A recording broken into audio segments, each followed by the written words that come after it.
I mean, depending on when you see this, it's the beginning of the month, which means it is time for my March reading wrap up. And I thought I was in a reading slump. I kind of am. A lot of my opinions I feel like are based off of I just wasn't feeling, the world at all. So it's a total surprise to realize that I actually finished 15 books or audiobooks this month. As always, it's going to be broken up into a two-parter. We'll do the fiction, we'll do the nonfiction.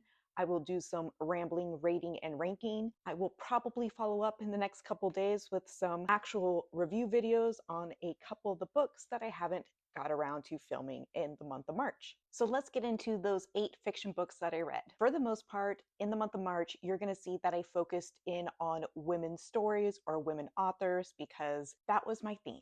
One of my other reading goals for the month was to finish up a series, and that's going to be the start and the bottom of my list. We have the second book in the Hell's Library trilogy by A.J. Hackworth. This is The Library of the Unwritten.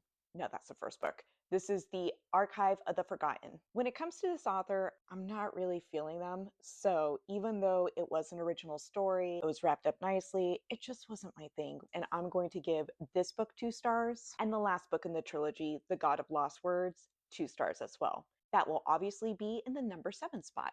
Okay, so this is going to be one of the few male writers, in fact, the only male writer that doesn't really fit into my theme for the month, but I'm trying to finish out The Walking Dead. I had 3 of them to go through. Volume number 24 is 6, 25 is number 5, and 26 gets the 4th spot because I cannot wait for the series to end.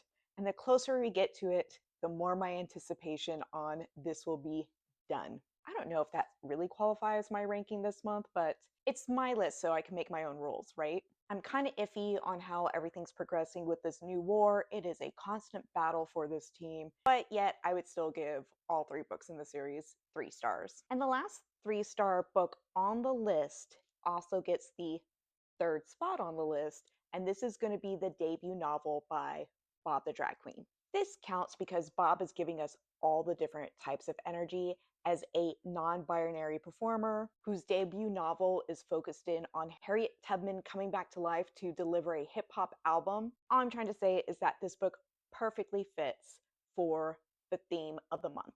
I am going to be doing a full review on this celebrity written book, so definitely keep an eye out for that. Let's talk about some 4-star reads. The number 2 spot goes to The Unworthy, and those last 2 books I mushed in at the very last minute, so I am very proud that I finished them. They could not have been completely different stories, even if they were incredibly short. Once again, expect an entire video coming out about my thoughts on this and the other novel that this author is known for, Tender is the Flesh. This was the perfect gift, the perfect quick read, the perfect way to end my month. So my number 1 spot for the month is going to go to The Marrow Thieves. This is also a 4-star read. Kind of fits the weird dystopian vibes that you get with The Unworthy, except this one seems a little bit more realistic, a little bit too close to home. It talks about a world in which environmental collapse has led to these crazy pandemics of the crazies. And it seems that one of the few populations that hasn't really been affected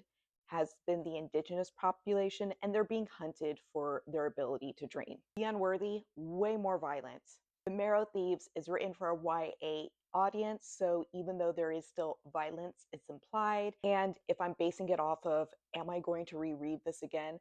I definitely think I'm going to want to reread both books. This one's going to be a little bit easier and make me feel probably a little bit less queasy in the end. How has your month of reading been, and what are your goals for April?